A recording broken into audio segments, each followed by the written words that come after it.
got my phone. Got my phone sitting there, so it sends the alert as the score change. Yeah. And I'm like, man, Miami is not about to lose to Florida State. So halftime, I'm saying I think the score was 20-7. You gotta sacrifice. You wanna move like bosses move. YMA, Young Millionaires Association.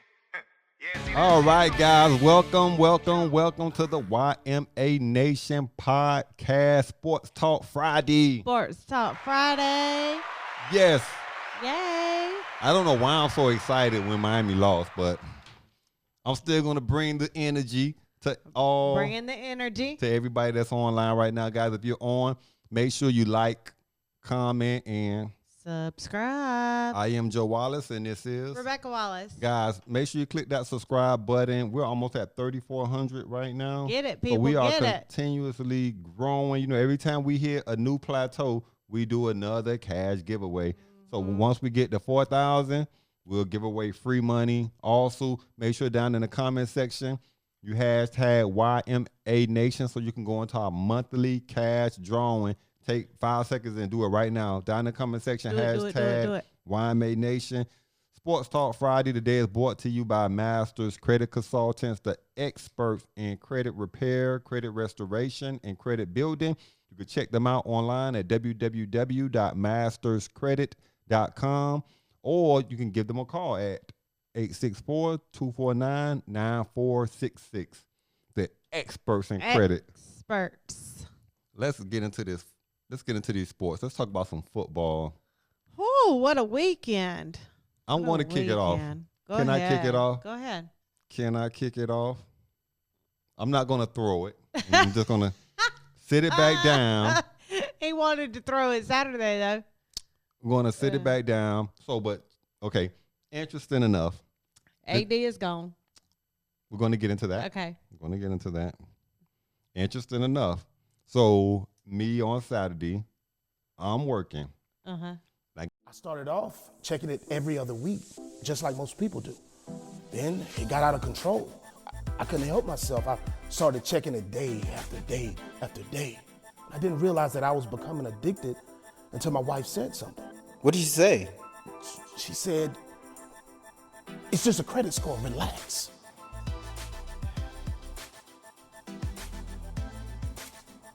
Are you checking your credit score? Hold on.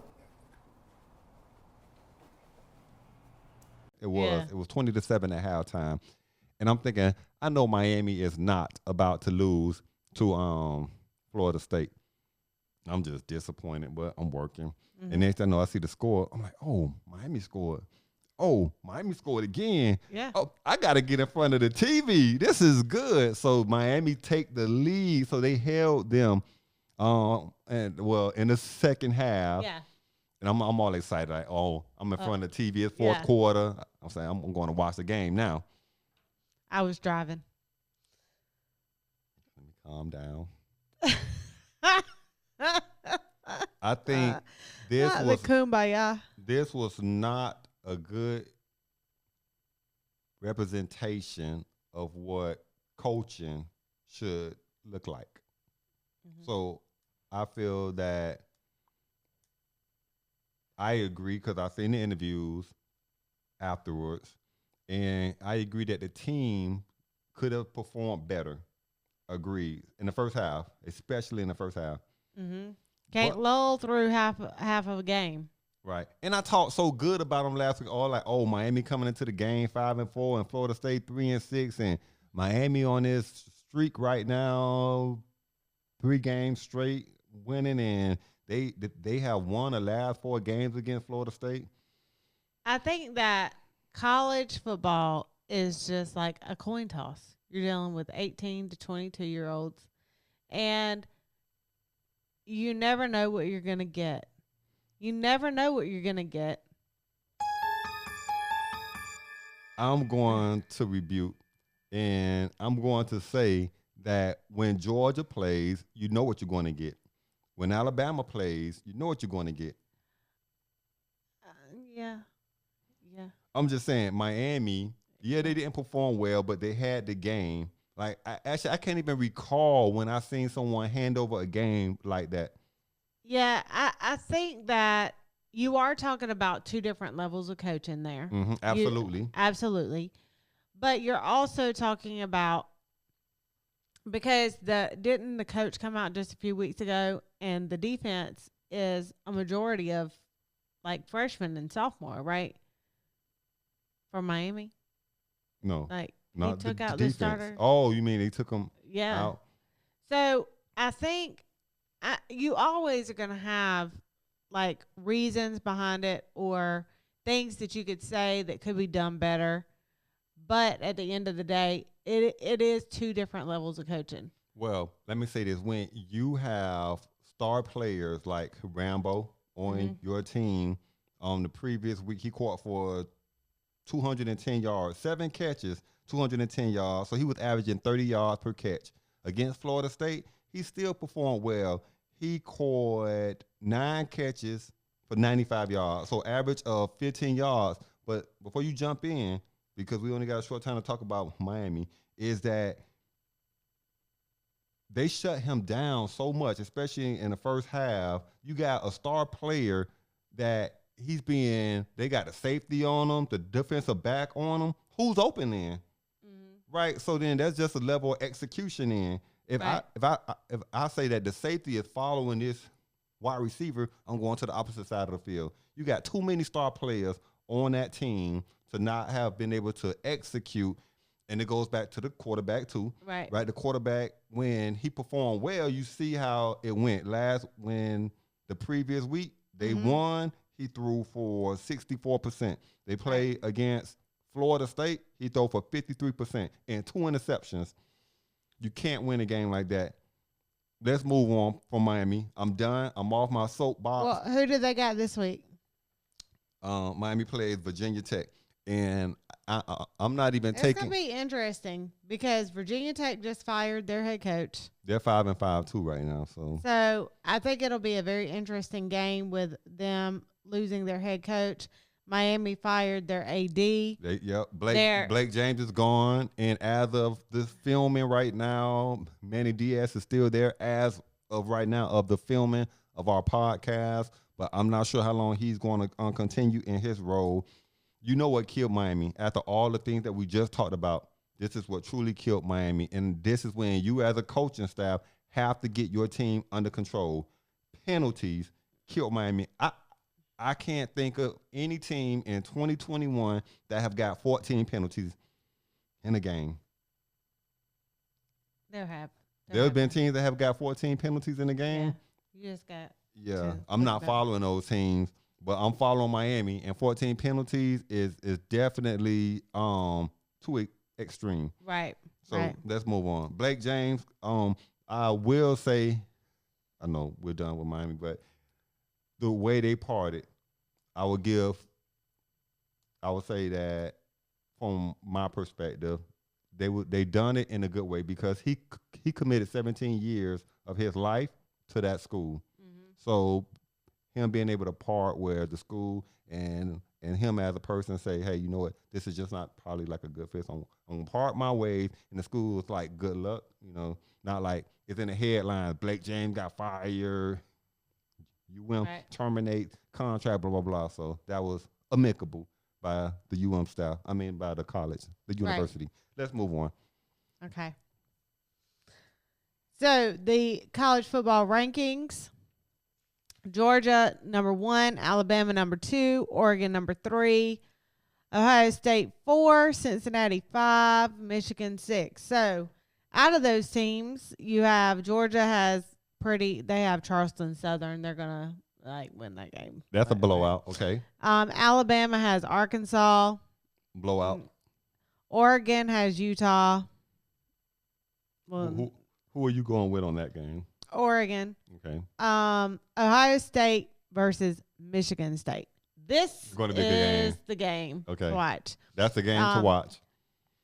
Michigan State has an opportunity to kind of right the wrong where they got beat.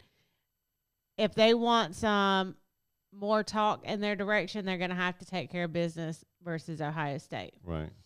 Cincinnati has SMU, and Michigan has versus Maryland. So I think the big game to watch is going to be the Ohio State versus Michigan State game. And of course that would shake up some things in the top 4 if Ohio State is to lose. It's very possible. It's very possible. What do you think about the Cincinnati game against SMU? Well, I think that the number 3 Cincinnati, right? Where's Cincinnati at right now? 5. Number 5. Oh, they did move, right? Yeah. So I think what Cincinnati has realized is they're going to have to go into these games and they're going to have to blow teams out to be in the position.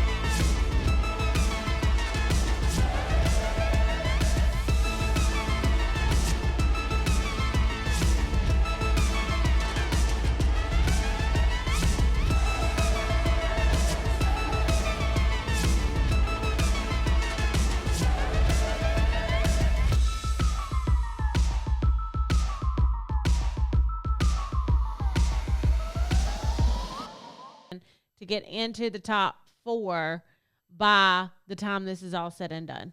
Okay. So they're going to have to go make statement wins, win by a lot of points.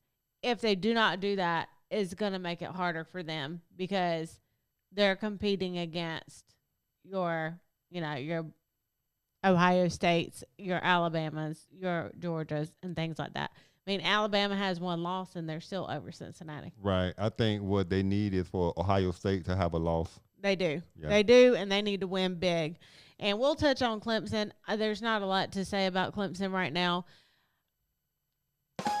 I mean, look, this is just what it is. There's a lot of things coming out that, okay, I've been giving Clemson a hard time. So Ross has been playing with a stress fracture in his foot, like for games. He's finally done. Like he's out for Wake Forest. He's having surgery. They don't know if he's going to be back for a bowl game, and Dabo's already announced. He said he's going pro after this year. So good luck to him in that venture. I mean, it was disappointed because he come back from that really big neck surgery and all of that. And he's supposed to have a really good year, gets hurt, but he's got enough film. I mean, he can catch the ball, right? And so Ungalule is hurt. He has a sprained knee. He's been playing with the sprained knee. Okay. So we don't know who's going to play quarterback against Wake Forest. We don't know. I got y'all, Clemson. I got y'all. Look, Dabo even said on offense, they are lean. Like, who knows who's going to play quarterback? Fumachan got hurt on Saturday. Okay. He's got a shoulder injury. One of our offensive line is hurt. I mean, we didn't have that many offensive linemen to begin with. Okay. We're already at like freshmen.